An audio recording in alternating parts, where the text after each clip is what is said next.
Hello students, welcome to Dr. B.R. Ambedkar Open University, Hyderabad. BA Sociology second year third సెమిస్టర్లోని పాఠ్యాంశాలని మనం చర్చించుకుంటున్నాం.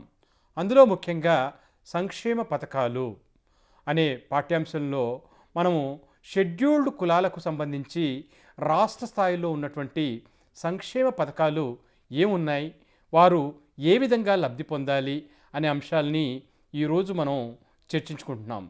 మనకు scheduled కులాలు అనగానే వారికి భూమి అంతంత మాత్రానే ఉంటుంది.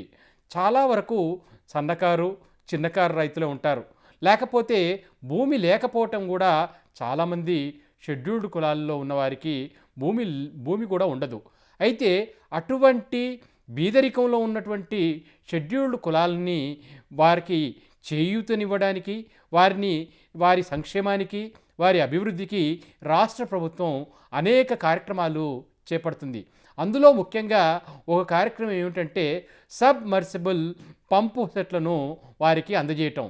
ఈ పథకం ద్వారా బోర్బావులు తవ్వకం, లేకుంటే సబ్మర్సిబుల్ పంపుల సెట్లను వాళ్ళకి అమర్చటం, దానికి విద్యుత్ ఏర్పాటు చేయటం, దానికి పైప్ లైన్లను అమర్చటం, ఇలాంటి తోడ్పాటుతో వారికి వ్యవసాయం చేసుకునే విధంగా ఈ సబ్మెర్సిబుల్ పంపు సెట్లను ఈ మన షెడ్యూల్డ్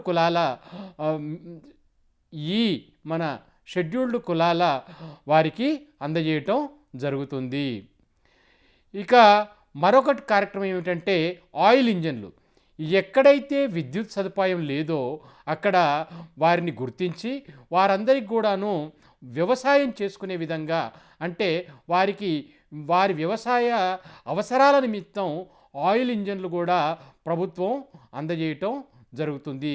తద్వారా వారు వ్యవసాయం చేసుకోవటం, లేకుంటే వారికి ఉన్నటువంటి భూమిలో వ్యవసాయాన్ని చేసుకొని ఉత్పత్తులను పండించుకోవటం జరుగుతుంది. ఇక మరొక కార్యక్రమం ఏమిటంటే నీటిపారుదల కోసం పైప్ లైన్లు. కొన్ని చోట్ల చాలా వరకు తెలంగాణలో వర్షాధారితంగానే పంటలు సాగుతూ ఉంటాయి. కానీ కొన్ని చోట్ల పైప్ లైన్ను నిర్మించడానికి కూడా ప్రభుత్వము ఏర్పాటు చేస్తుంది. దీన్నే మనం ఏమంటామంటే మనం ల్యాండ్ పర్చేస్ స్కీమ్ కింద వారికి నీటిపారుదల కోసం కొన్ని చోట్ల వారికి సన్నకారు చిన్నకారు రైతులకి వాళ్ళకు పైప్ లైన్లు వేసి నీరును కూడా అందించడం జరుగుతుంది. మరి మరొక ముఖ్యమైనటువంటి కార్యక్రమం ఏమిటంటే భూమి కొనుగోలు పథకం, అంటే ల్యాండ్ పర్చేస్ స్కీమ్ అంటామన్నమాట. అంటే దళితులకి భూమి లేని వాళ్ళను గుర్తించి వారికి 3 ఎకరాల భూమిని ఇవ్వాలని ప్రభుత్వం నిశ్చయించటం జరిగింది. కాబట్టి వారి జీవనోపాధి కోసం, లేకుంటే ఆర్థికంగా వాళ్ళు నిలదొక్కుకోవడం కోసం ఈ ల్యాండ్ పర్చేసింగ్ స్కీమ్, అంటే ఇతరుల దగ్గర కానీ లేకుంటే ప్రభుత్వం దగ్గర ఉన్నటువంటి భూమిని కానీ సేకరించి ఎవరైతే దళితుల్లో నిరుపేద దళితులు ఉన్నారో, భూమి లేని దళితులు ఉన్నారో వారికి ఉపయోగపడే విధంగా ఈ 3 ఎకరాల భూమి అనే కార్యక్రమాన్ని ప్రభుత్వం చేపట్టడం జరిగింది. ఇక మరొక ముఖ్య కార్యక్రమం ఏమిటంటే పావలా వడ్డీ. అంటే వాణిజ్య బ్యాంకుల నుండి పొందినటువంటి రుణాల చెల్లింపు సకాలంలో చెల్లించిన లబ్ధిదారులకు ప్రోత్సాహంగా పావలా వడ్డీ పథకాన్ని అమలుపరిచే సదుపాయాన్ని కల్పించారు. మరి దీని ప్రకారం లబ్ధిదారులు పావలా వడ్డీకే రుణాలు పొందడానికి ఈ షెడ్యూల్డ్ కులాల సంస్థ వడ్డీ రాయితీ లేని లబ్ధిదారులకు తిరిగి చెల్లింపు రూపంలో అందజేస్తుంది. అంటే ఏమిటంటే వారికి పావలా వడ్డీ ద్వారా రుణాలను పొంది మళ్ళీ ఆర్థికంగా వారి జీవనోపాధిలో కావచ్చు, లేకుంటే వారు చేసుకుంటున్నటువంటి ఇంకా ఇతర వాణిజ్యపరమైనటువంటి అంశాలకు కానీ పెట్టుకునే విధంగా ప్రభుత్వం ప్రోత్సహిస్తుంది అనే విషయాన్ని మనం తెలుసుకోవాలి. ఇక మరొక ముఖ్య కార్యక్రమం ఏమిటంటే నైపుణ్య అభివృద్ధి పెంపుదల శిక్షణ కార్యక్రమాలు. అంటే వారికి ముఖ్యంగా 18 సంవత్సరాల నుండి 45 సంవత్సరాల్లో ఉన్నటువంటి నిరుద్యోగులైనటువంటి వారు, లేకుంటే చదువుకున్న వాళ్ళు, విద్యావంతులైన వారు కొరకు కొన్ని రంగాల్లో శిక్షణ ఇవ్వటం.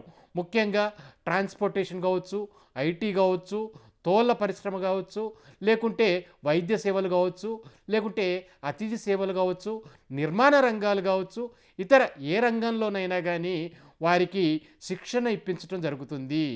ఇది Telangana state scheduled cost cooperative development corporation ద్వారా వారికి రకరకాల శిక్షణలు అనేటివి ఇప్పించటం జరుగుతుంది.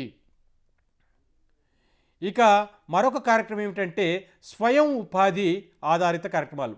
ముఖ్యంగా 21 సంవత్సరాలు నిండి 50 సంవత్సరాల లోపు ఉన్నటువంటి అభ్యర్థులు ఎవరైతే ఉన్నారో షెడ్యూల్ కులాల్లో 8వ తరగతి ఉత్తీర్ణ పొందినట్లయితే వారికి ఇటువంటి మెకానిక్ అంటే స్వయం ఉపాధి వంటి కార్యక్రమాలని, ముఖ్యంగా మోటార్ వెహికల్ మెకానిక్ కావచ్చు, లేకుంటే ఏదైనా యంత్రాలను రిపేర్ చేయించడం కావచ్చు, ఉదాహరణకి టర్నర్ కావచ్చు, వెల్డర్ కావచ్చు, ఎలక్ట్రీషియన్ కావచ్చు, ఏసీ మరమ్మతులు కావచ్చు, దుస్తుల తయారీ కావచ్చు, లేకుంటే ఎలక్ట్రానిక్ పరికరాలను రిపేర్ చే ఇలాంటి శిక్షణ కార్యక్రమాలు 3 నెలల నుండి 6 నెలలు కావచ్చు, లేకుంటే 1 సంవత్సరం పాటు కూడా శిక్షణ ఇచ్చి తర్వాత వారందరికీ కూడా ప్లేస్మెంట్ అయ్యే విధంగా ప్రభుత్వం కృషి చేస్తుందని మనం తెలుసుకోవాలి. షెడ్యూల్డ్ కులాలకి సంబంధించినంత వరకు విద్యాపరమైనటువంటివి లేకపోతే ఆర్థికపరమైనటువంటివి అనేక సంక్షేమ అభివృద్ధి కార్యక్రమాలు కేంద్ర ప్రభుత్వంతో జత కలిపి రాష్ట్ర ప్రభుత్వం కూడా సహాయం చేస్తుందనే విషయాన్ని మనం తెలుసుకోవాలి. ముఖ్యంగా ఎస్సీలకు సంబంధించినంత వరకు వారికి స్కాలర్షిప్స్లు కావచ్చు, లేకుంటే హాస్టల్స్ కావచ్చు, లేకపోతే ప్రీ మెట్రిక్ పోస్ట్ మెట్రిక్ లాంటి స్కాలర్షిప్లు కావచ్చు, లేదా వసతి గృహాలు కావచ్చు, లేకుంటే వారికి శిక్షణా నైపుణ్యాన్ని పెంపొందించుకోవడానికి అనేక కార్యక్రమాలు కేంద్ర ప్రభుత్వం ఏదైతే సహాయం చేస్తుందో దానికి మరింత సహాయాన్ని అందించడం రాష్ట్ర ప్రభుత్వం కూడా చేస్తుంది. మరొక ముఖ్య కార్యక్రమం ఏంటంటే computer operator and programme assistant. అంటే ఈ మధ్యకాలంలో పెరిగినటువంటి కంప్యూటర్ ఆధారిత శిక్షణలు కూడా మనకి రాష్ట్ర ప్రభుత్వం శిక్షణలు ఇవ్వటం జరుగుతుంది. తద్వారా స్వయం ఉపాధి ఆధారిత కార్యక్రమాల్లో వారికి శిక్షణ ఇప్పించడం కాకుండా దాంట్లో పనిముట్లు కొనుక్కోవడానికి కానీ, లేకుంటే పనిముట్లతో పాటు వారికి పూర్తిగా వారు తమ యొక్క సొంత వారు ఏదైతే శిక్షణ వారు ఏర్పాటు చేసుకునే విధంగా సొంతంగా వారి యొక్క ఎంటర్‌ప్రెన్యూర్‌షిప్‌ని ఏర్పాటు చేసుకునే విధంగా ప్రభుత్వాలు ప్రయత్నం చేస్తుంది. అంతేకాకుండా తర్వాత కూడా రెగ్యులర్గా దాన్ని పర్యవేక్షించడం, ముఖ్యంగా